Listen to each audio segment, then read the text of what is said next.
Hello and welcome to a video about Max MSP. What I'm going to do is give you a very hopefully gentle introduction to Max right from the basics. So first I'm going to start the Max software running. It's hard to say what the Max software does because in reality it can do an awful lot.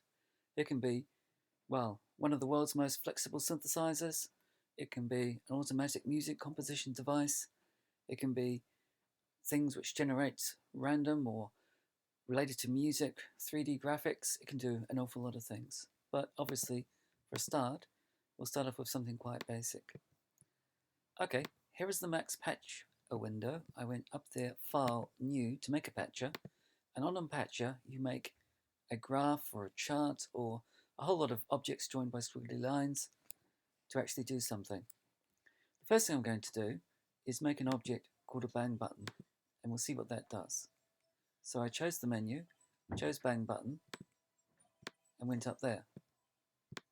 Okay, I'm going to, in fact, rather than increase the size, I'm going to zoom in so it's a bit bigger.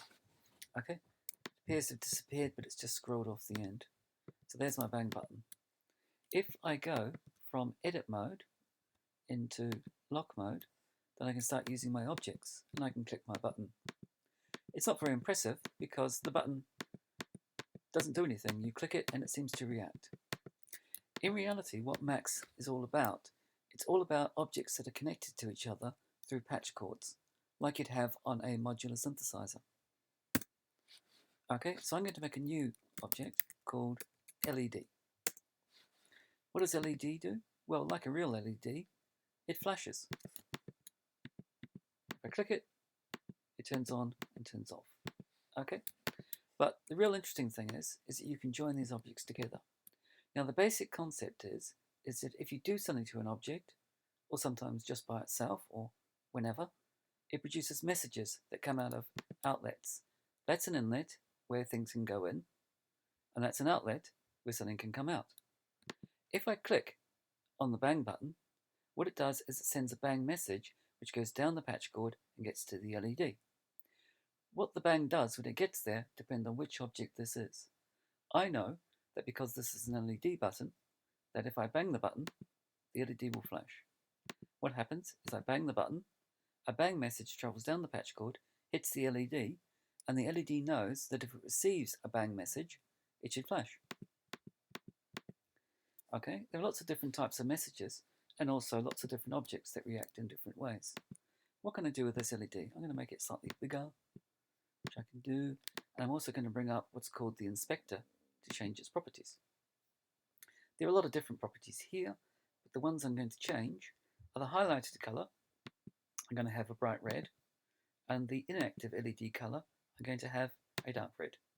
And you see it's already changed. Get rid of the LED inspector, and now I have a slightly different LED button. I've changed its properties. It still does the same basic thing, which is flash when it receives a bang message, but it's a little redder. Okay, there are different types of things I can have. I talk about messages being sent back and forth. I can actually make a message called hello. Okay, and if I go into lock mode, I can click on that message and it sends hello at the bottom. But since the bottom isn't connected to anything, the outlet isn't connected to anything, it doesn't do very much. What would happen if I sent that message to the LED?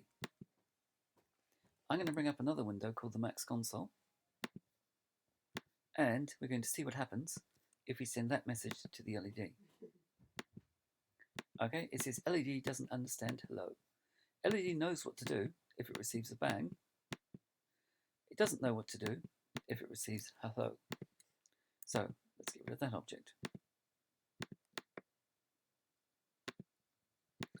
Okay, another type of message I can send is an integer number. I can take an integer number and send it into the LED. Now, going into lock mode, I can actually make this send numbers by, say, for example, sending the number 44. The LED comes on and stays on. If I put 22, the LED is still on. If I put 0, then the LED turns off. So what we've seen there is whoever actually made this LED decided that on receiving a 0, it would turn off, and I'm receiving a 1 or any other number, it would turn off.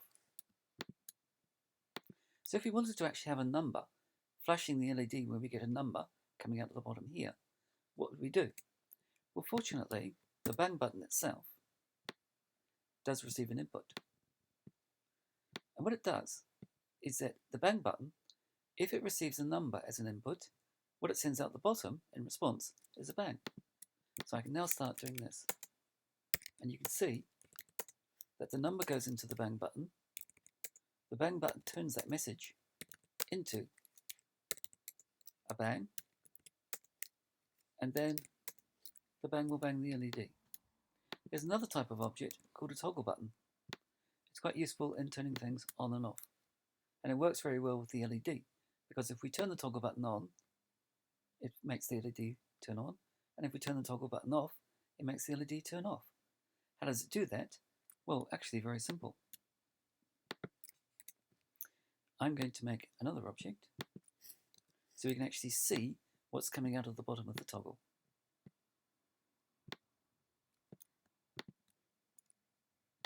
And you can see that if we toggle it on, it just sends out a 1, and if we toggle it off, it sends a 0. So there's no particular magic with the toggle button turning the LED on and off. It just happens to be that it sends out simple messages out the bottom, 1 or 0, and that works well with the LED.